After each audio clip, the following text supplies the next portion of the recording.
It appears that the Russell Wilson era in Denver is coming to a close sooner rather than later. The Broncos make the decision to go with Jarrett Stidham yesterday. That was the big news that came out in the NFL. And so, of course, there are financial ramifications and aspects to it, which kind of lean into why this is all being done. But if you guys would like, Sean Payton has some thoughts and some explanation as for why the move was made. I understand all the speculation and everything that surrounds a move like that. And I can tell you we're desperately trying to win. And sure, in our game today, there are economics and all those other things, but the number one push behind this, and it's a decision I'm making, is to get a spark offensively. There are some folks are going to say, you say it's a collective problem, but it looks like Russ is taking the brunt of the blame. I get that, and yet I can't replace the entire offensive line. I can't bring in 5 new receivers, and if it continues over a period of time, then there'll be another guy here talking to you as well. These are difficult decisions, and obviously there's more attention when it's the quarterback who's under contract, but different than maybe earlier decisions we've made with maybe last year's prior starters.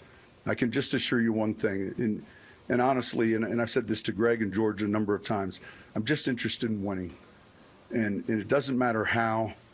When you do this, for this long a period of time, it's all you're interested in, because there's nothing like it. And then the other side of it, there's nothing like that either. So that's kind of what it is. So there's Sean Payton's explanation and his thoughts on the benching of Russell Wilson. Can I be honest with you? This is such a load of crap. This really is everything he's spewing right now.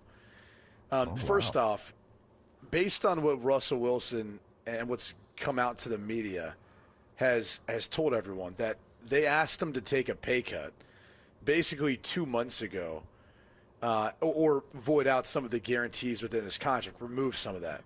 Which, look, I understand Sean Payton wasn't there when they traded for Russell Wilson and agreed to this deal. I get that. However, the organization did. The general manager, who's still currently there, did as well. And so when you look at it from that standpoint, I mean, there's certain things in which you have to honor. And I would point to this one thing in particular is he's not the issue in Denver. He's just not. If you looked at the top 10 quarterbacks, for example, in touchdown passes, Russell Wilson's 6th. If you broke down, QBR and all these other stats, like he's played better than I think some people give him credit, and it's a huge improvement from where it was last year in the first year of a system with the roster that's not quite there, that hasn't been great on defense. I mean, this is still a team that gave up 70 points against the Dolphins earlier this season, and I understand the defense has been improved, and they also moved on from some veteran pieces there. But I mean, if, for example, when a head coach is losing, no one comes into it, hey, we'd like to keep you, but you got to take a pay cut. You know what the head coaches say? They're like, just fire me then. Because in most cases, that money's guaranteed, and maybe there's some offsets, and if they want to coach somewhere else, they can. But it never happens with a coach like that. They get fired. They've got their guarantees. They keep it. No one's going to come up and say, hey, we'd like to waive your guarantee, and we're going to do this thing week by week the rest of the season. Or we'll see how things look next year. It never happens. It's a one-way street. And so I hate the fact that he's ultimately being the fall guy for a team that defensively has never been what it was when it won the last Super Bowl. Let's just be real about that. When Peyton Manning was there as their quarterback, it was a defensive-led team that won that Super Bowl. And they've never been able to get to that point. And now he's got to take the blame for an offense that has been coming together but just can't quite compete yet. Probably a year away as you continue to build, have pieces around him. So, look, I understand that we can look into the future and say, well, if he's still under contract, maybe they find a trade partner and that'll determine what his value is amongst the league. Or if he gets released, and we can get into the numbers and all that, depending on how many suitors, that'll determine how valued he really is. How many quarterbacks are walking around that have won a Super Bowl and been to 2? Not many on the face of the planet that are still alive, playing or not. And the way they're handling this, to me, and look, I'm throwing out last year. I understand last year was what it was, but Sean Payton wasn't there for that.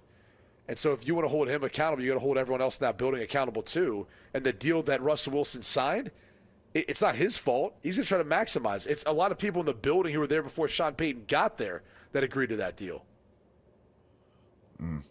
I think the handwriting was on the wall when they took his office away. I mean, soon as that office space went away, and he had to go back down into the regular locker room and what they would call Gen Pop.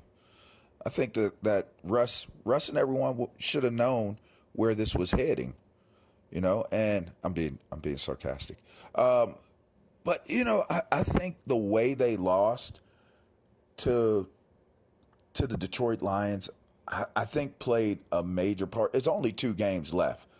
So, I mean, injury clauses or not, you're moving on from Russ or not, you finish out the season. Like he said, he wants to win. I'm sure Russell Wilson just wants to win. So give him an opportunity to keep his value up high as well. Just like Sean Payton said, if I'm not good, there'll be another guy up here talking to you. And there's 2 games left. Like, if you were going to make a move like this, I feel like you make it earlier. And it seems more justifiable. You're not doing anything that's going to change the trajectory of your team in 2 weeks, in 2 games. And so even if you're looking at it from the perspective of, well, we want to save him from getting injured, and he wasn't willing to remove those injury clauses, I still think that was more of a, to me, that's more of a smokescreen of, if I'm being honest, I don't want to say that that's what you were alluding to, Q, but doesn't it kind of feel like at the end of the day, he just didn't want Russell Wilson as his quarterback? 100%. I mean, maybe he wanted to try. Maybe he wanted to try it, and maybe he had to try it and knew that he had to try it, but he didn't want that. That's not what he wanted to do, and he probably made that very clear, abundantly clear, when he took the job, before he took the job. The hard part in saying that is, you know, Sean Payton's getting paid, roughly $20 million or something like that a year, I think I saw in a report, because he's got so much power, not only for the roster, but as the head coach. And so that bill just got a lot more expensive, because he's basically taking all the guaranteed money and what's still owed to Russell Wilson and letting it on fire. And you could say, well, yeah, but he's avoiding any sort of guarantees that this organization is going to have to pay come the fifth day of the new league year in 2024, because they're not guaranteeing the $35.4 million for the following season's salary and what that would be guaranteed. So I understand that. So yeah, you're saving money in that sense, I guess, if you think it's not going to work. But why go through this season just to go through the season? Because you feel like you couldn't get out from underneath the contract, and then at some point in the season, you're trying to negotiate with them to restructure his contract. I mean, the whole thing was a mess. And imagine trying to do your job, knowing the guy who's calling plays, the guy who's in this leadership position over top of you, A, doesn't believe in you, B, thinks you're overvalued and shouldn't be paid as much, but yet he's telling you to go out there and try to go win a game. Imagine how dysfunctional that is. So if you put it in that perspective, it makes what he's done this year that much more impressive. 100%. Like the fact that he's having to work against himself in an offense and in a place where he's supposed to be the guy. Like, if you come back from last year, and look, a lot of what happened last year is on him, the office. He wanted to be a star, and we all took shots at him, and everybody made jokes and stuff like that. But I found myself going, man, I hope he turns this around, because the one thing that you can't say about Russell Wilson is, well, he's just he doesn't get in trouble off the field. It's not like he's driving around getting DUIs. Like, he was a little bit corny at times, but he bounced back. He played really good football. Played good football early on this year. And they were in a bad spot early where they were losing games. To your point, the defense was awful.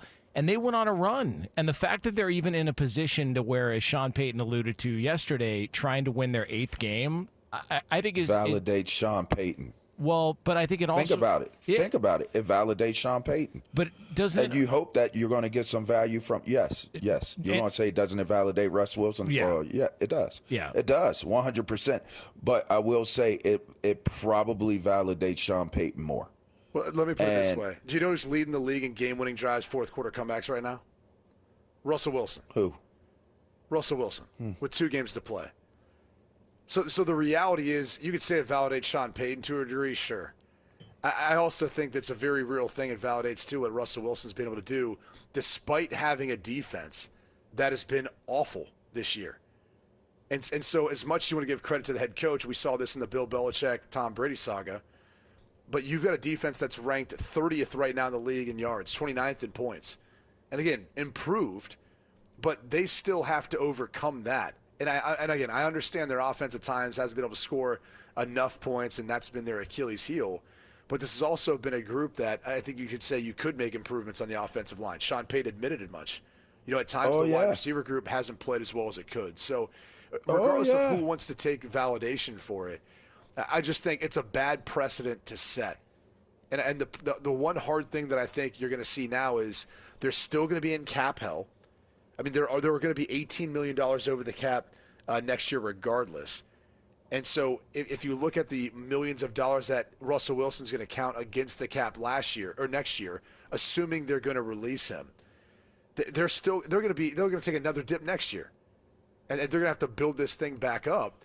And so you're probably 2 years away and really targeting 2025, 2026 before you can be as competitive as you'd like to be. And that's probably what he sold them on. He sold them on that. And they have to believe that, and they have to trust that Sean Payton is doing what's right. Russell Wilson is only the first domino to fall. And how long ago that he was, like I said, I feel like he came into the building. If Russell Wilson didn't make it to the Super Bowl, he was out of there. It's like, okay, you make it to the playoffs, that's still not good enough. That's what I think.